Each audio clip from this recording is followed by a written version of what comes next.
The Manual, How to Have a Number One the Easy Way, by Jimmy Cauty and Bill Drummond.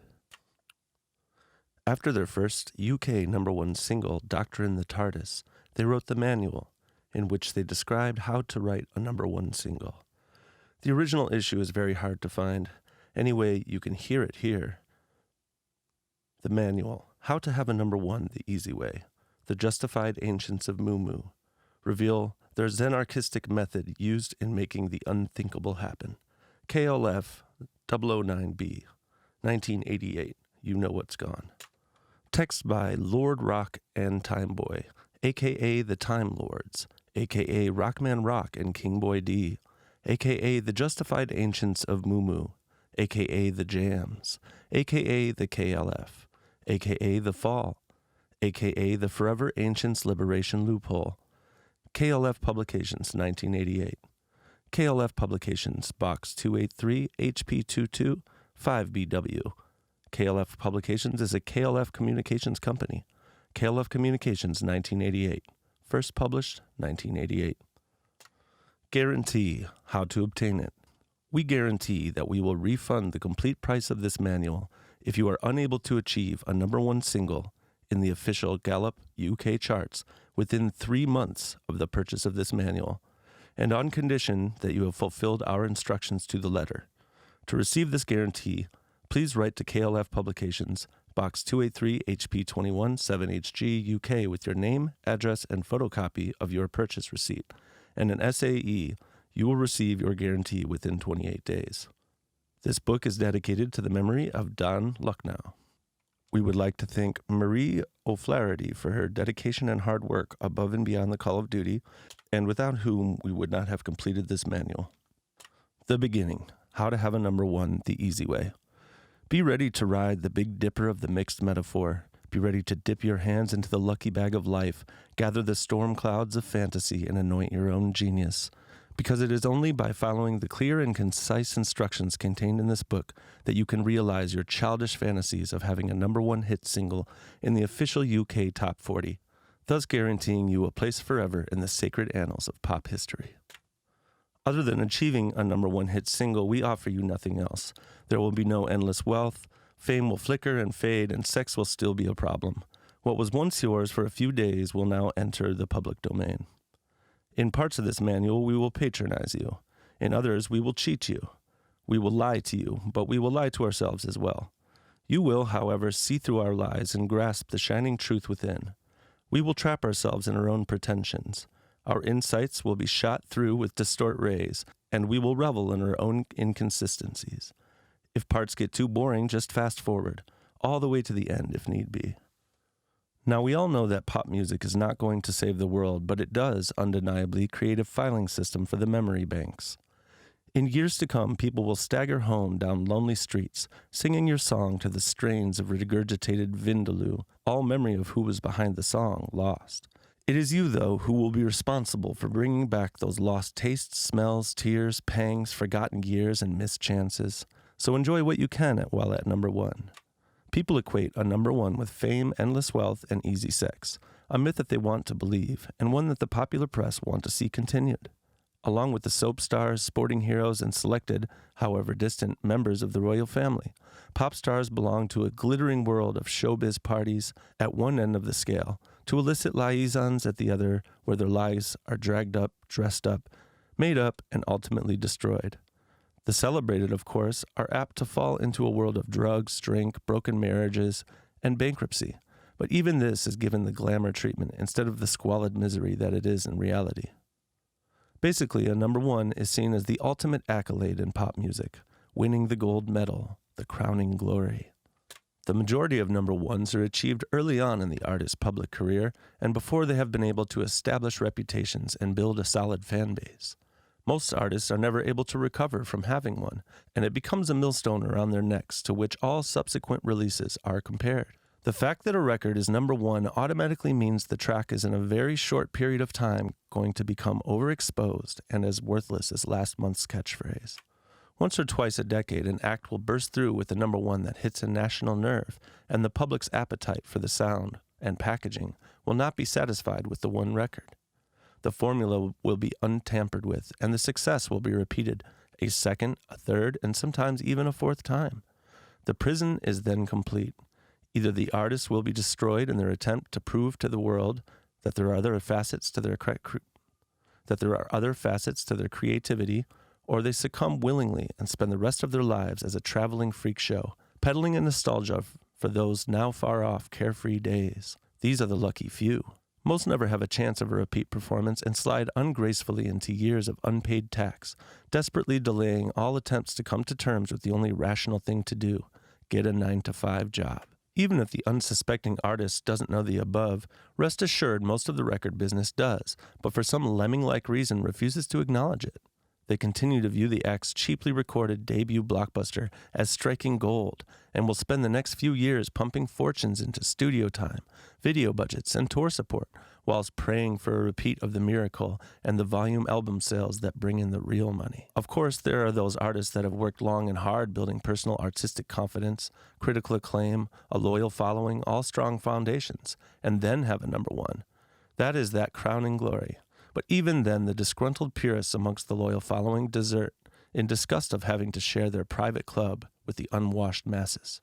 So what's left? What's the point? What can be achieved when no great financial rewards or long-term career prospects allowing for creative freedom can be hoped for, let alone guaranteed? We don't know. If this book succeeds in becoming Burt Whedon's Play in a Day for some lost month in the late 80s, we will be happy. If anyone actually gets a number one by following our instructions, we promise them a night out with the jams in Madagascar. We will arrange everything.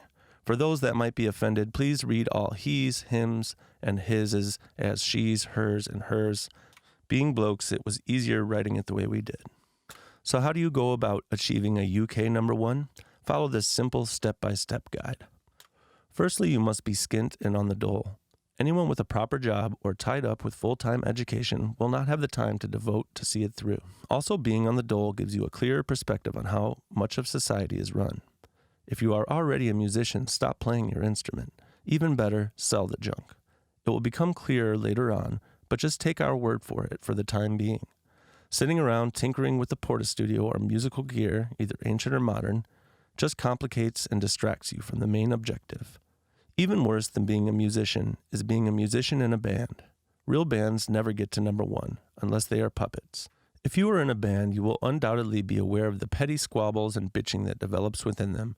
This only festers and grows proportionately as the band gets bigger, and no band ever grows out of it. All bands end in tantrums, tears, and bitter acrimony.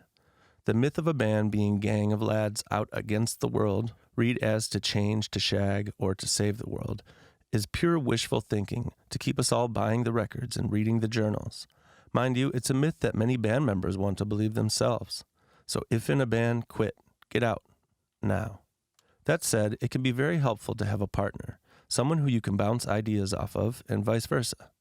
Any more than two of you and factions develop, and you may as well be in politics. There is no place for the nostalgia of the four lads who shook the world or the last gang in town.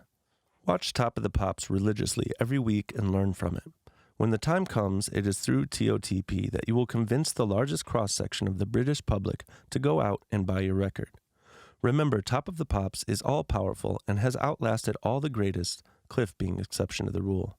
Taking the angst-ridden I'm above all this outsider stance only gets you so far, and even then takes sodden years and ends up with you alienating vast chunks of the great British public who don't want to be confronted with Jim Reed's skin problem on a Thursday evening. I repeat, take Top of the Pops to your bosom and learn to love the platform that matters the most.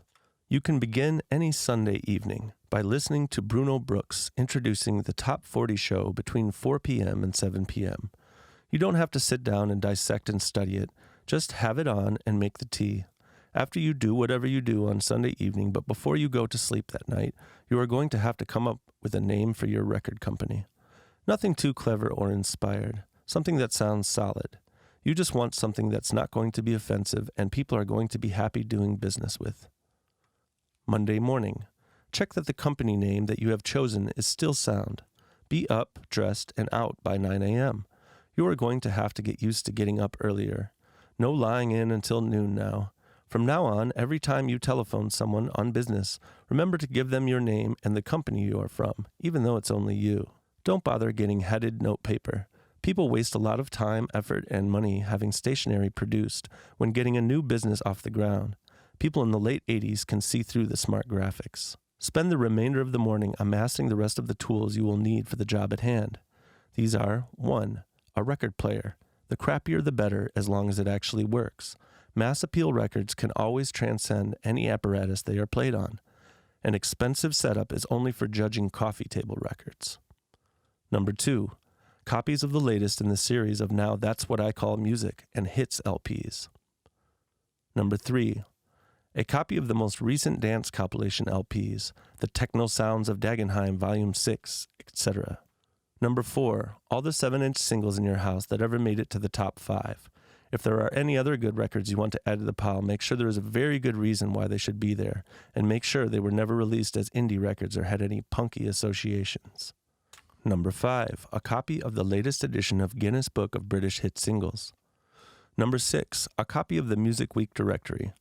This you will have to send off for. Address your envelope to Sylvia Calver, Morgan Grampian plc, Royal Sovereign House, 40 Beresford Street, London SE 18 6BQ, with a check or postal order for £15. This will take about 10 days to get to you.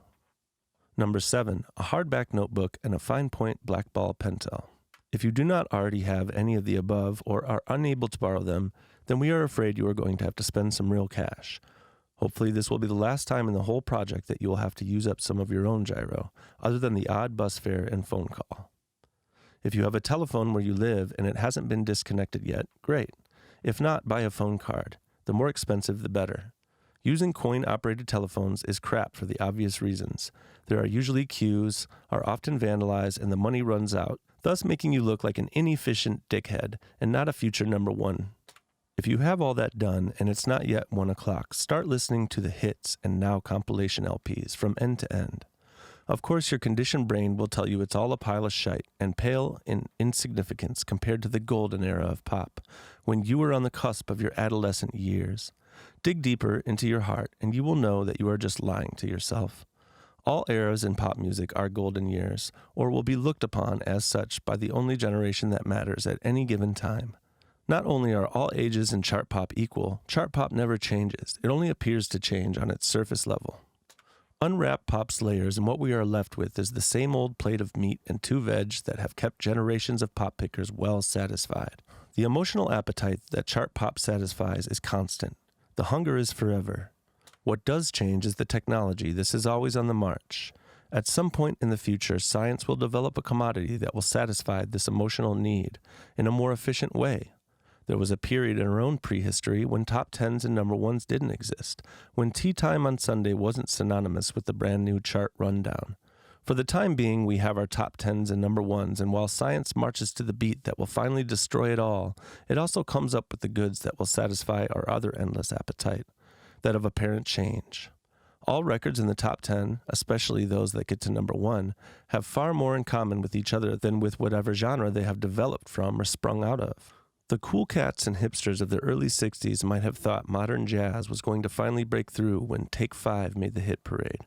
The Blue Rinse Brigade feared the downfall of decent society when the Pistols made number 1 with God Save the Queen, or the Musos predicted real music was about to die because of the 1988 rash of DJ records. Have you played some free jazz to 95% of the people who have made Take a 5 a smash? They would have run for cover behind the latest release by Pat Boone. The Pistols might have been swearing on TV, inciting a generation of kids to get pissed, destroy. But if God Save the Queen had not stuck rigidly to the golden rules, these will be explained later, the Pistols would have never seen the inside of the top 10. In certain clubs around our nation in 1988, DJs were playing the latest 12-inch acid tracks to packed houses of the drugged and delirious.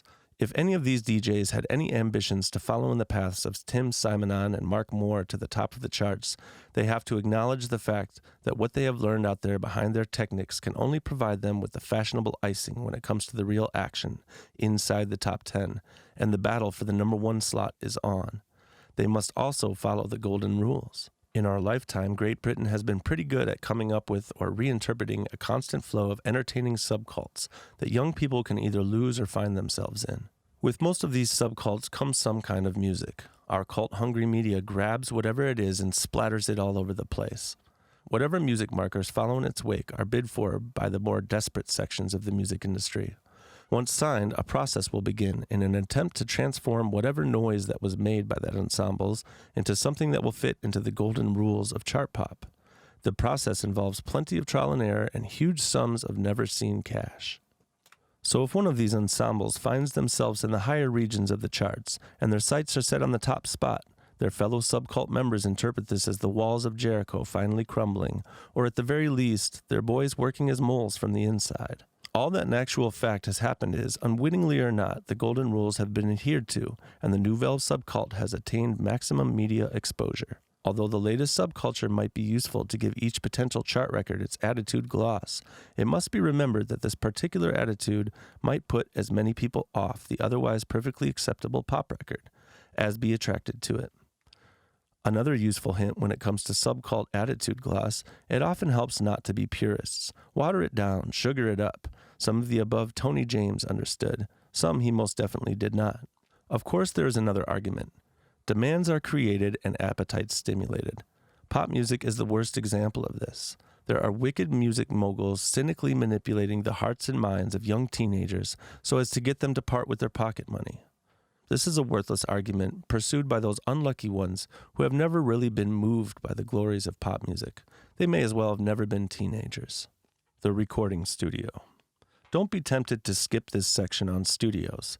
It must be read over lunch before booking your studio. The recording studio is the place where you will record your #1 hit single. There are hundreds of recording studios scattered across the country, from the north of Scotland to deepest Cornwall.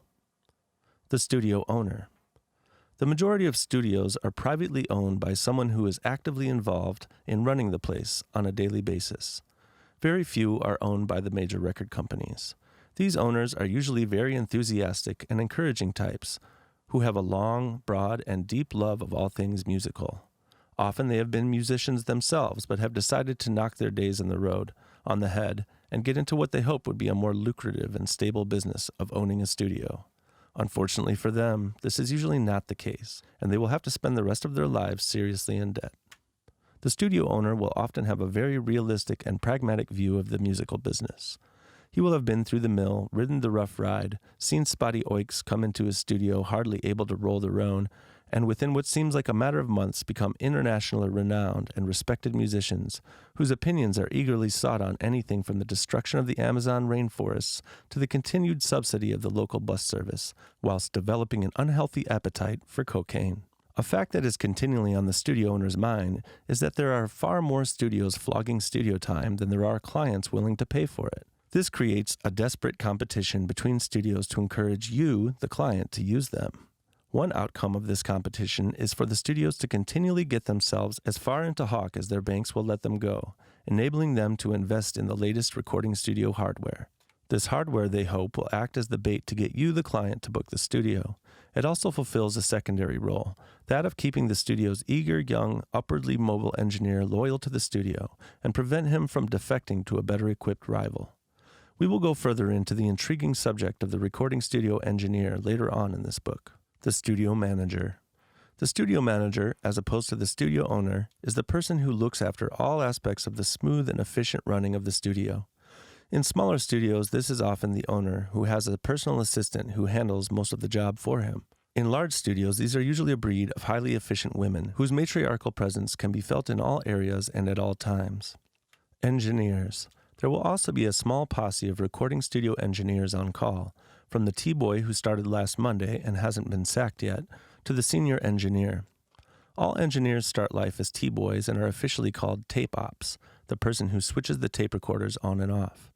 To put it simply, the recording studio engineer's job is to put the noise that musicians create on tape.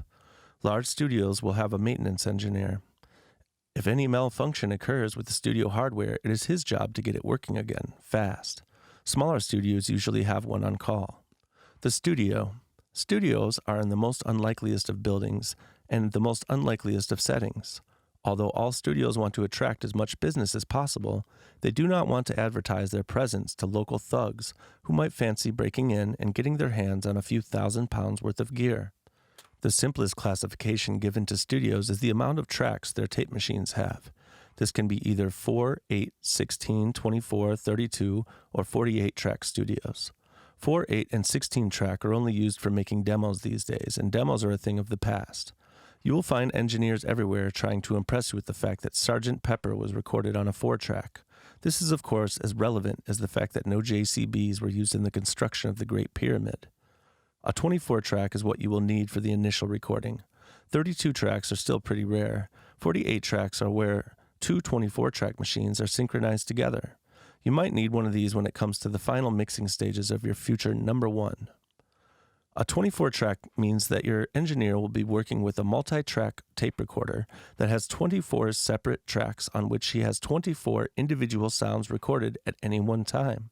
At the mixing stage, these 24 separate sounds will be simultaneously channeled through the mixing desk, where all these separate sounds are tampered with and hopefully enhanced before channeled out again and recorded for posterity by a 2-track stereo tape machine.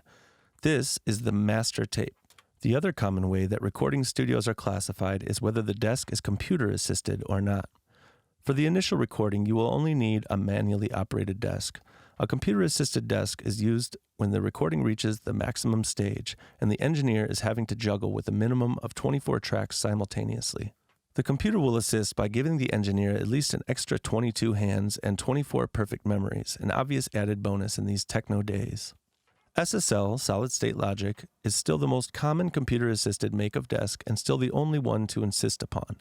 But all of that could change in the fast-moving world of studio hardware.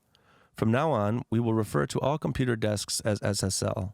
It's a bit of a Hoover sellotape situation. A traditional recording studio comprises of the control room, which houses the mixing desk, tape machines, outboard gear, engineers, and producers, and the recording room, full of all sorts of strange things to either deaden the live sound or liven the dead sound. This is where the traditional musician performs. There will also be a recreation room with a television, pool table, and computer games to keep musicians amused whilst the traditional producer casts his spells without being hindered by the traditional musician's paranoid presence. In your case, all the action will be taking place in the control room. The above scenario is almost quaint, but more of all that later in the 5 days in a 24-track studio chapter. Many of the more successful studios have expanded their complex so as to contain more than one studio. They might have a number of studios offering a range of services, from 4-track to 48-track, SSL and manual, and more than likely nowadays a programming suite, replacing the need for a 4, 8, 16-track demo studio. The way that recording studios base their rates, what they want you to pay them, can vary from studio to studio. The standard quoted by each studio is their hourly rate. For 24-track, this can range from £20 per hour to £150 per hour. If it were only that simple, the studio manager's only way of proving his net worth to the world is transforming all the great tracks of space on his wall chart calendar pinned to the board above his desk into something that is crammed with blue, yellow, red, and green little bits of sticky back paper, each signifying another session booked. Studio managers will hike round a last year's crowded wall chart calendar as a CV when looking for a new job. This is all good news for you. That studio manager will be willing to offer you all sorts of favorable deals just to prevent a day slipping by without the corresponding box on the calendar not having a colored sticker on it. Deals can be based on 1. Introductory offer. This will be an obvious one for you. 2. Downtime. This is usually the time between when the official client finishes, usually 2 a.m., and starts again, usually 10 a.m. 3. Block booking. This would only happen if a client wanted a month or more to record an LP. 4. Cancellation time. This is when a client has canceled studio time at the very last minute and the studio is desperate to sell it off. 5. Regular customer rate. Not applicable to you, but just for reference. By the time you use the same studio for the 3rd time, you should be trying to pull this one. 6. Lockout. This is when, although you may be working in a studio for 10 hours a day, the studio cannot sell off the remaining 14 hours as downtimes to another client. Most lockout deals are based on them being the equivalent of 12 hours. So if you were to work for a 16-hour stretch, you'd be getting yourself 4 free hours. The more expensive the hourly rate a studio charges, the better equipped and flash it will be. You won't need an expensive studio. Expensive studios are for major record companies to put their major or would-be major artists in, where they can spend as long as it takes to make their internationally sounding masterwork, while the decor and amenities of the place neither challenges their ego or standing in the marketplace. These establishments and their engineers who work in them are only ever interested in the LP that costs at least £150,000 to make, not a cheeky little record like yours that's going to surprise everybody by getting to number 1. What you want is the moderately priced studio whose gear is intact, and where all concerned are as hungry and enthusiastic as you are to prove that they can do it. Although a number 1 single cannot sound like an indie trash record, they do not have to sound like they cost $1 million to make, unlike a number 1 LP. Monday afternoon, book the studio now. You are going to book 5 consecutive days lockout in a manual-operated non-SSL desk 24-track studio, hopefully starting from the following Monday. Your local studios can be tracked down in the yellow pages under the Recording Services Sound heading. It should be apparent from the way they list themselves whether they are 24-track or not. If by chance there are none in your area, get straight down to the local reference library, where they will have yellow pages covering the whole country. Check the neighboring regions for studios and get some names down in your notebook. If the studio you end up using is further than you can travel to on a daily basis, this will be no problem. All studios are only too willing to organize accommodations as part of the overall deal. Before you start dialing, make a few notes. 1. Pay no more than £40 per hour, exclusive of VAT, for the basic rates. 2. Ensure it includes fees for the best available engineer.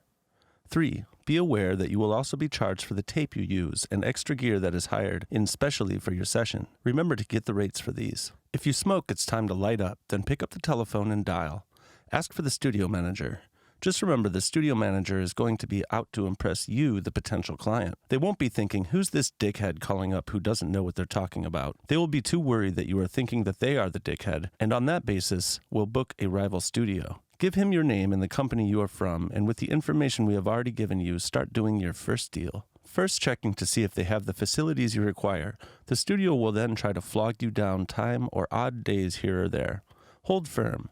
You have got to have 5 clear consecutive days, and you want to start the following Monday with their best in-house engineer. If they have not got or are unable to shift any of their clients that fit you in, tell them that you will have to look elsewhere. They will be getting nervous now, as they might be just about to lose anything from £1,000 to £100,000 worth of business. So when he says they do have the 5 consecutive days, but not starting until the 10th or whatever date they quote, tell him to pencil it in. Pencil means provisionally booked, and you will get back to him in a couple of days to let him know either way.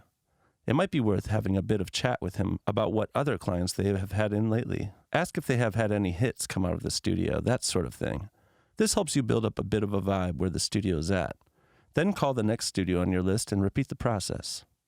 Once you have gotten through your list of studios in your localish area, go and put the kettle on, take a leak, and make yourself a cup of tea, coffee if you have to, as the next move you have to make has no simple ABC answer. Between you sipping this cup of tea and getting to number 1, you are going to be involved with a lot of people along the way, and from all these people you can learn a lot. Whether they are just a T-boy or an international superstar you bump into down at TV Center while doing Top at the Pops, everybody involved in this music game has some sort of insight or angle on it all. Listen to what they all have to say, but take nothing as gospel. You are going to have to start building up your own picture on how it all moves. When you do meet people that have had some sort of success, it will be natural for you to feel impressed and give a lot more credence to what they have to say, rather than to what the T-boy says. Just remember that they in reality will have had very little genuine idea of how they arrived at their success, or what they should be doing next in their career to prevent it from crashing to the ground. Under what might seem their confident exterior will be lurking a severe paranoia that they will be found out for what they are. A charlatan with a series of lucky breaks. With all these people you meet, you must make them feel involved, and that you respect their opinion and help. Everybody likes to feel part of a success, and you must let them feel that. In doing this, we are not trying to encourage you into becoming an obsequious, slimy toad, but to make you aware that the enthusiasm and goodwill of all these people is vital to the success of your project. They deserve your respect. At times you will be told things, given advice that goes against the grain of the way you have already been thinking. Your gut reaction might be, sod that, I know what I'm doing. So before blurting out your condemnation over their ideas, let it filter through you. Don't try and over-rationalize or look for a logical answer. Let it simmer for a bit, and then go with your now more balanced gut reaction. Don't hide behind any naive, no-compromise shields. The only thing you must not compromise on is your final goal, that Olympian slot on Top of the Pops. Only you can make each decision along the way. Don't look for others to make them for you. If something goes wrong, remember you are the only one who is ultimately responsible. When you have drunk your tea and had a look out the window, just to check if the world is still there, you are going to have to decide which of the possible studios you are going to commit to. That decision should not just be based on the studio that can offer you the 5 consecutive days the earliest and at the best rate. All that should be balanced with something in the tone of the studio manager's voice, the one that sounds understanding, the one that you feel could be on your side. Then make your telephone call and confirm the booking. If it is now after 3 p.m. and you have your studio booked, switch on Radio 1 and listen to Stephen Wright in the afternoon. Viewed from a certain angle, the man is a genius. Find that angle and view. He is the most popular DJ in the country. He has been the heartbeat of the British psyche since 1985. You don't even have to like him to be awed by him. This above paragraph is not an attempt at obvious irony. It is for real. If you can't find that angle, then I am afraid you have wasted your money on buying this manual. Spend the rest of the afternoon doing whatever you do that gets your mind rolling. A bus ride into town, a stride across the moors, a burn-up on the freeway, 2 hours on the Circle Line, whatever it is, and let your mind ponder on 2 topics, money and a group name. There will be a group name that will be the obvious one for you. Nothing too long-winded or desperately clever, but at the same time, one that is just right for the times we live in. Don't try too hard, just let it float up. The other topic, money, we have dedicated the next chapter to.